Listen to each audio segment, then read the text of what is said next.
from the College by the Lake, Coeur d'Alene, Idaho. Local, regional, national, and international guests discussing the issues and topics affecting the way you live are on Forum, the North Idaho College Public Forum, with your host and moderator, political scientist Tony Stewart.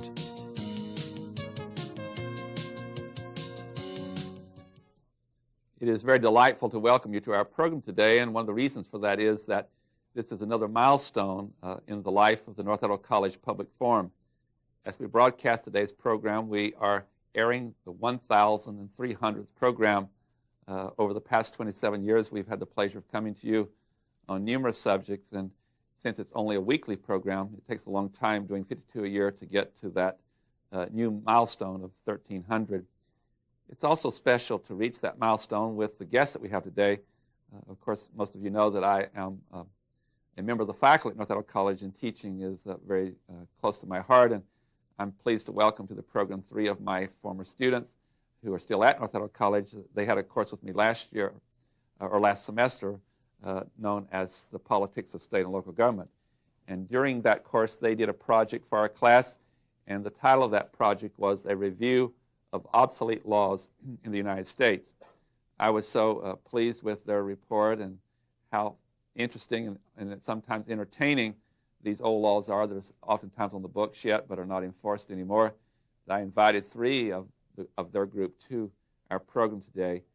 First of all, I'd like to welcome to the program Alana Garay. She is our first guest. And Alana, it's a great pleasure to have you here, and I want to thank you personally for that project and being here today. Thank you.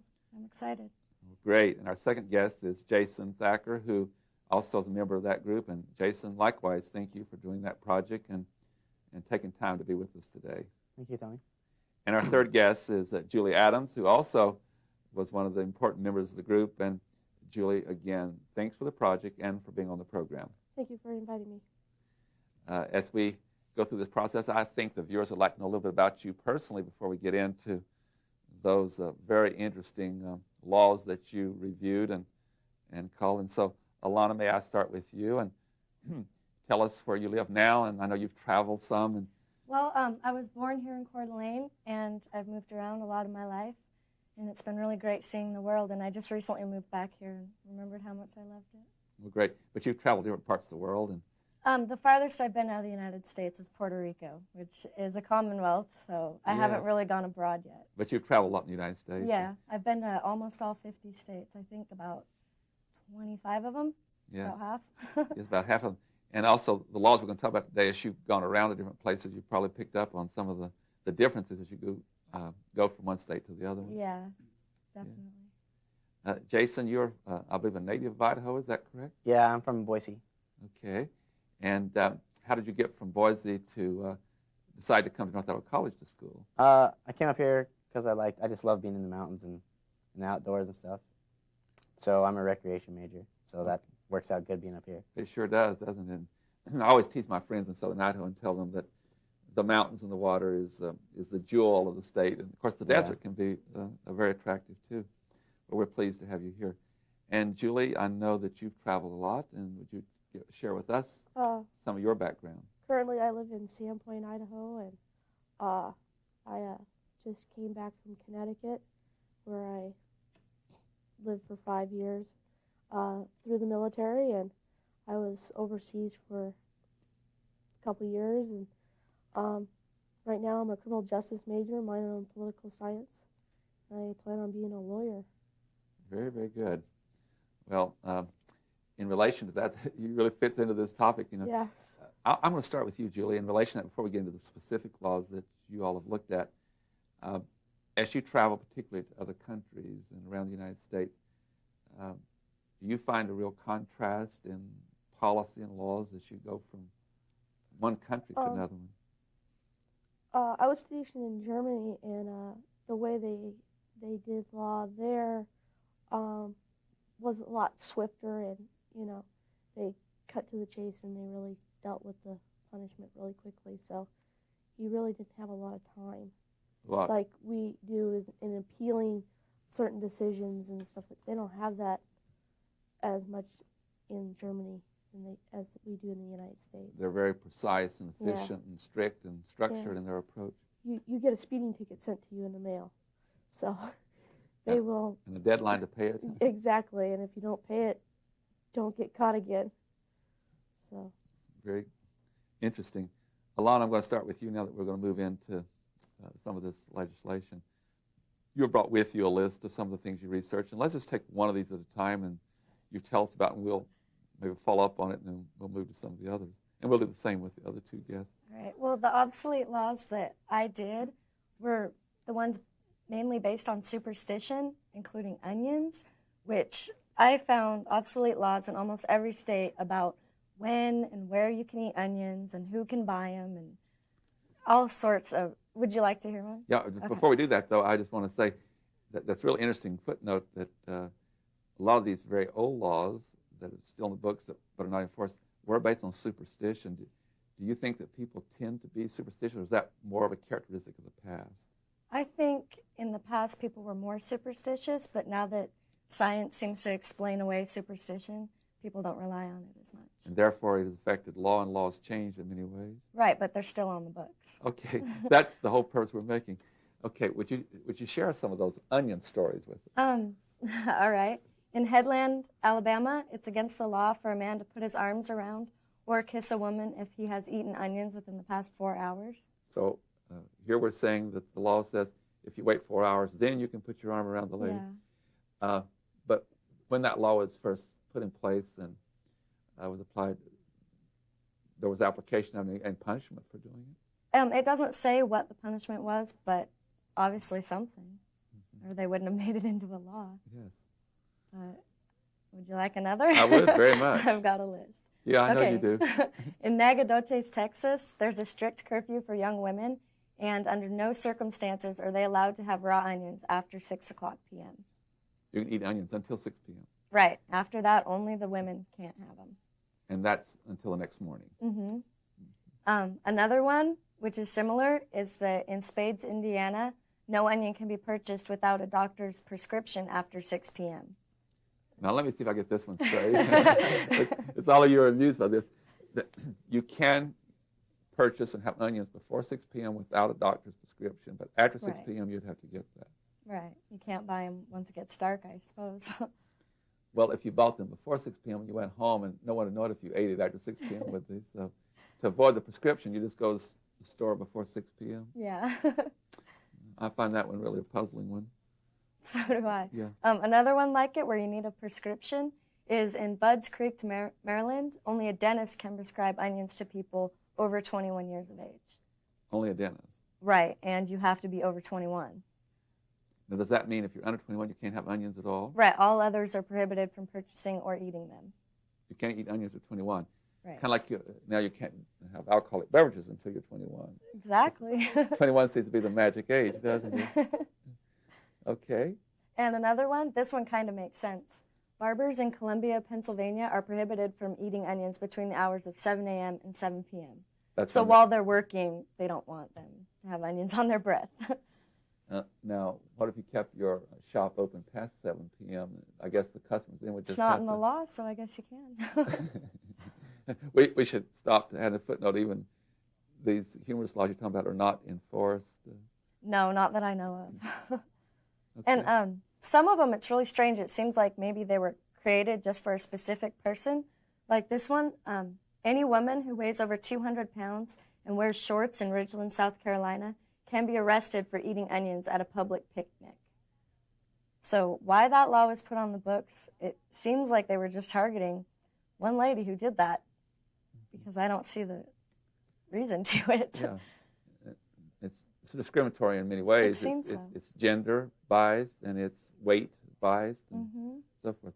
But you have a suspicion, you didn't have the research, but that maybe there was one person that was Seems that way. behaving in a way that they didn't prefer. Another one sort of like that is in Blue Hill, Nebraska, no female wearing a hat that would scare a timid person can be seen eating onions in public. I see. I don't know where I have a comment. I'm rather speechless on that, right? I don't know what to Julie say about and Jason, that I one. think you may be the same way. Yeah. Okay. All of those are deal with things. I remember when you did this report in class, you brought an onion, but you don't have an onion for us today, do you? I think everybody knows what they are. Okay, do you have others there on onions? Yeah, one of the strangest ones that I read, this one struck me as really weird. The most outrageous one, in Whitehorse, New Mexico, no married woman is allowed to eat onions on the Sabbath unless she's properly looked after by her mate, who must follow 20 paces behind her with a loaded musket over his left shoulder. Would you like to explain that one? I really have no explanation for that. I don't know what they were thinking when they put that law in the books. Okay. Any others on onions? Yeah, like in Okanagan, Washington, you can be fined for eating onions in public with a spoon. And there's similar ones like that all over the country where you can't seem to eat them in public, but in private, there isn't laws against them. But in that particular one, you can eat onions in public as long as you don't use spoons. Right, as long as you're not eating them with a spoon. Well, what do you? I guess you could use your eat hands it like an or apple, fork, I or suppose you could. eat like an apple. Now, some of the onions are very strong. I don't think you would enjoy just a raw onion. Okay. Do you have others? In Lexington, Kentucky, citizens can be arrested for carrying raw onions in their pockets. And in Wolf Point, Montana, a wife can force her spouse to eat raw onions if she finds him drinking. And another one kind of like that, dealing with husbands and wives, is in Alexandria, Minnesota, there's a law against a man having sex with his wife with the stink of onions, sardines, or garlic on his breath. So that would be a violation of law. Right. I see. Even whether she objected or not to the breath. They could still prosecute him. Let me stop here to ask you, since you researched that particular area and you said on the program already that around the country in different localities there were ordinances, and there were so many of them that deal with onions. Why did this, in your research, seem to be such an important issue to? A lot of them seem like they might have to do with religion. Like in Hackberry, Arizona, it's prohibited for a woman to eat raw onions on the Sabbath while drinking buttermilk, and a lot of them seem to be maybe religiously based. Other than that, I don't know where the superstition came from. I can't seem to find anybody these days that knows of any kind of superstition that has to do with onions. In this particular one, this is addressed, it has to do with mixing onions and buttermilk. Right. Now, do you interpret that to mean that you could have onions if you didn't have buttermilk, or you have buttermilk if you didn't have onions? You just could not mix them. On Sunday. On in Sunday. Church. In church. Any other time, it's fine. But just during the church time? Mm-hmm. Well, usually you don't eat in church unless you have some kind of dinner or luncheon afterwards. I don't know who would want to mix buttermilk and onions anyway. Well, you could do it this way. You might be having a hamburger, and you put onions on the hamburger, and some people just like buttermilk.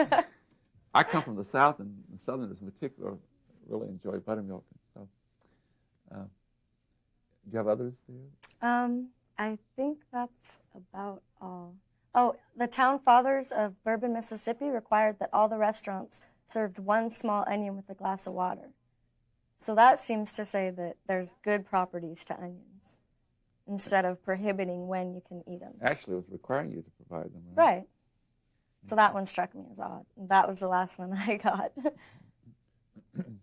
We should share this with our good friend, former Governor Phil Batt. He's an onion farmer in southern Idaho. Jason sent you are from southern Idaho. Maybe we get you a copy. And when you see our friend, you can tell him that, was he aware that these happen? That's one of the things he raises is onions on his farm in Kent County. Let's go to Jason.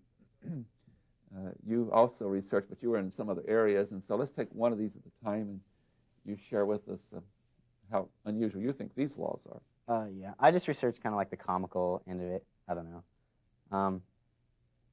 In Massachusetts, a man had to carry a gun over his right shoulder to church. That was one of the laws. Each week. Yeah. And of course, that was a very long time ago. And I wonder why was that for defense or? There's no explanation for a lot of these, are there? No, they just have the law. I don't know. It might have been someone got out of line. I don't know. Or dangers on the way to church. Yeah. Right? Yeah, he just happened to be carrying it on the left shoulder that day or something. Yes.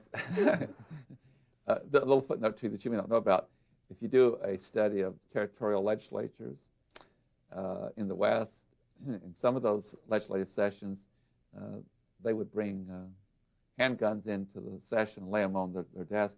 there's a story, I don't know if it's true or not, but there's a story about the territorial legislature of Idaho that one gentleman had his, I've heard this and I can't verify it's true, but that he laid his handgun on his desk and told the legislature in front of him, if you don't vote a certain on this bill, I'm going to shoot you with this. So, I think I've heard that one. you've heard that story? Yeah, I've heard that story. That goes around the circles in Idaho, and I don't know where it's just one of those folk tales or where it really happened.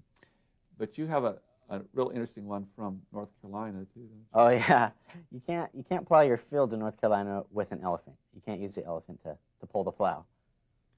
I don't know where that came from. I don't know how many elephants are in North Carolina, but I come from North Carolina originally, and I didn't see a lot of elephants in North Carolina.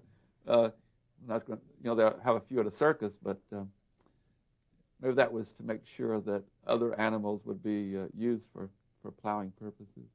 maybe. Anyway, it's very, very unusual. How about another one? Another one, an old law. I don't know if this one's still in the books. I just thought this one was really funny. You couldn't kill anyone, you couldn't kill a Scottish person with a bow and arrow, or you could only kill a Scottish person with a bow and arrow. I'm sure that's not true anymore. Yeah, I don't know how true that is now, but it might be on the books, but it's not even enforced. I mean, we call that today murder. yeah. Yeah. By the way, Jason, you're picking on me today. I'm Scottish also. So your examples come from North Carolina, from Scotland. I tell you, Sorry. that's very interesting. Do you have any others? I have one more. It's against the law to hold your spouse in one arm and a beer in the other. In some places. Yeah, in some places. I'm not In sure your where. research you did. Yeah. Well, Jason, thank you for sharing those with us. Julia, I know you have one that's very localized. That is in North Idaho, and that came out of your group study. Would you want to share that one this time? Yes. That's requires a little explanation. Yeah. And that's one that's been affected by inventions and technology. Yes. One of the individuals in our group researched Bonners Ferry and found on the books currently. And let me interrupt you and say this was a local ordinance. It wasn't a state law. Right. It's a local Bonners Ferry ordinance from the city, not the county, where every hotel had to have a gong on each floor of their hotel. And he went around to all the local hotels within Bonners Ferry and walked down each floor, and there's no gongs. And he pointed this out to management. How come you don't have gongs? And of course, they said, well, I don't know. So they didn't know. And then he went and reported it to the Bonners Ferry Police Department. And they also said, well, that's just something we don't enforce. So I'm suspicious that when he went and informed them that they didn't know that law existed, right? right, because you figure, we're in the 20th century now, We're about to go into the 21st, Julie. 21st. Well, we're in the 20th century. Yeah. We have the new technology of, fire alarms and smoke detectors and things like that are required throughout the buildings. Those are around the United States, even in state law and inspection. So the point you're making is that once you have the fire alarm system, that's the best and it's most Right. effective. And so as they put that in, and they just didn't bother to repeal that kind of ordinance. Right. Originally, the ordinance had some merit, didn't it, because you're trying to protect people from fires. Correct. So if someone saw the fire or saw smoke or something, they could ring it, and it would then announce to the rest of the building that there was a fire, so they can get out in time. It is a really beautiful example where technology changes. In the field of medicine today, there's a lot of advancements we've had in life support systems and redefining of what is life and so forth. And so we change laws there too, but sometimes we also keep other ones on the book. Do you have any other statutes like that you want to share with us? No, I didn't research that part, any of the particular laws. I researched more on the aspect of why they're still on the books. Let's go into that now. And you share with us some examples that you gave in the report itself about that concept and what's being done about it. Well, what happened was that their system was that the city council would sit down and vote on a city ordinance, and there were no particular order on the way they voted on them. So one could be dealing with dogs and cats, where number two could be dealing with the size of a street, or like the gong law and stuff like that. And there was no particular order on, and then they just put them in a drawer. So there's no way to go back and research these laws. So they were and not repeal 'em. indexed by subject, or they weren't No. given a code number? They were given a number, but they weren't put down so they could look out and say, well, number 700 dealt with this. They didn't index any of the laws. They just stuck them in a up. drawer. So let's suppose that you were a new member of the council and you wanted to take a look at the code system, the ordinances, and you wanted to try to find how many ordinances you have on a particular subject. Maybe you had a huge stack of these ordinances over the years. You just have to manually go through them Yes. to try to find how many, and pull out each one that would deal with Yes. this subject. You would have to just go through each ordinance one by one, because you could be dealing with, number 1 could be dealing with dogs, number 25 could be dealing with dogs again. So they had no sequence on when they dealt with any ordinance. That would create another problem too, would it not? Suppose this particular week you were going to pass a new ordinance on some subject, and when you passed it, you would have no way of knowing, unless someone did the research, to go back and see if it was going to be in conflict with any previous ordinance, or would it be?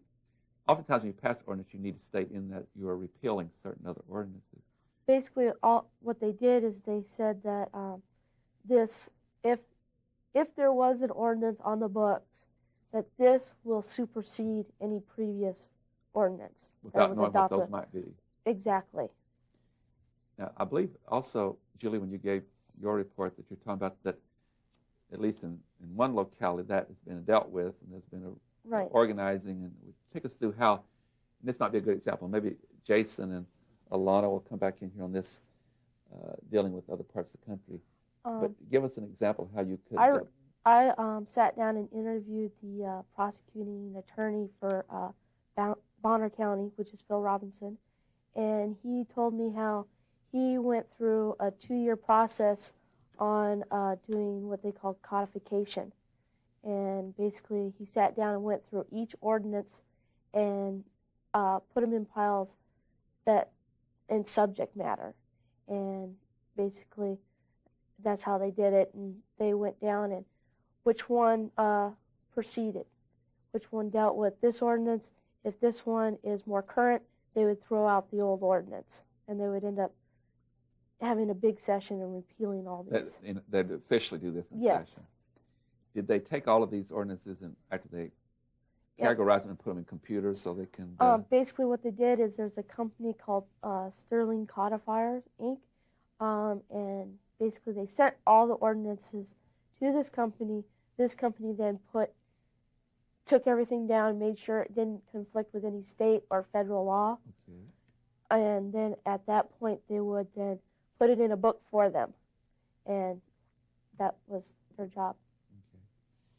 One of the things that's happening around the United States that's really a step forward in progress, and Idaho's doing this too, that the code is placed within the computer system. You have the entire code in many states now in this situation, so you can go into the program and you can take a subject and call up all the legislation in that area. That's really helpful to state legislators if they're trying to in any way address a particular subject, because you can check to see what you already have on the books. Mm-hmm. And so by doing that around the United States, maybe they will become aware, maybe even from this program, some people might say, maybe we should take a look to see what is on the books and see if there's anything we can do about it. Let me ask Alana and Jason, in this research you did, most examples you've given, were they local ordinances? You mentioned, Alana, particularly a certain town or community. So a lot of these are very local, not state statutes. Is that A lot of them are real small towns because I guess the people there in control of making the laws aren't challenged. Mm-hmm. So it seems like it's the little backwoods towns that have these kind of laws. Oh, and I think about what you were saying, why these aren't repealed is they're never brought up, they're never challenged. So a lot of like the law enforcement officers won't even know that they're on the books. If you went and visited those towns and you took this list with you and told them that, you probably would find the police and the city council and the mayor and all these people unaware that they exist. Right. And maybe that is because of what Julie just said. They probably have just filed them in drawers and not gone back and looked at Right, unless somebody calls it up and brings it to court. when you were doing this research, didn't you find that there's been some research? I believe there's even a book that's been published on obsolete laws, and so someone's gone out and looked for these to bring this to everyone's attention. Yeah, there's enough to make a whole book. Yes. Jason, would you like to add to this about you find too, in your case, where those tend to be local or statewide? Most of mine were just like mentioned on the state level. Okay. There was a couple in town. But so we're saying there's a second problem here, that there's even statewide statutes that are really old and obsolete. What would you recommend around the United States today to, I'll put it another way, do you think it's a real good idea to get these off the books? Does that, the fact that some of these are so ridiculous, doesn't that take away from the, in some way diminishes law? Yeah, these are laws that people don't have to follow.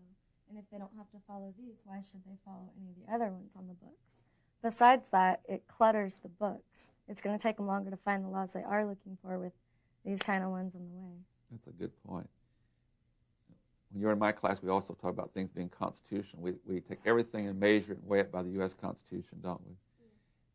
Some of these examples you've given, would they not violate the United States Constitution? I mean, you couldn't, they're not trying to, but my point is that if there was an attempt to enforce them, that they would violate certain rights that people have.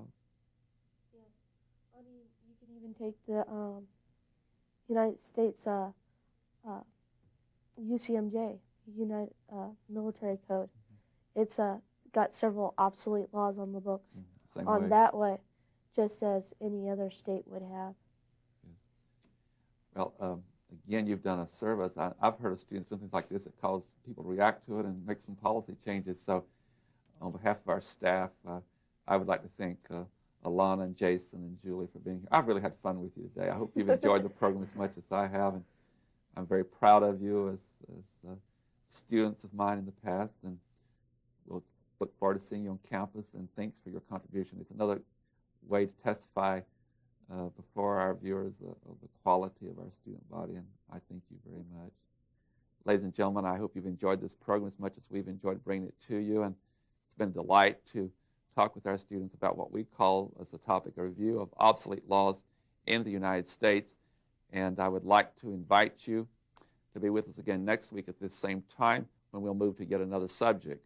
Until then, please have a good week. I am Tony Stewart.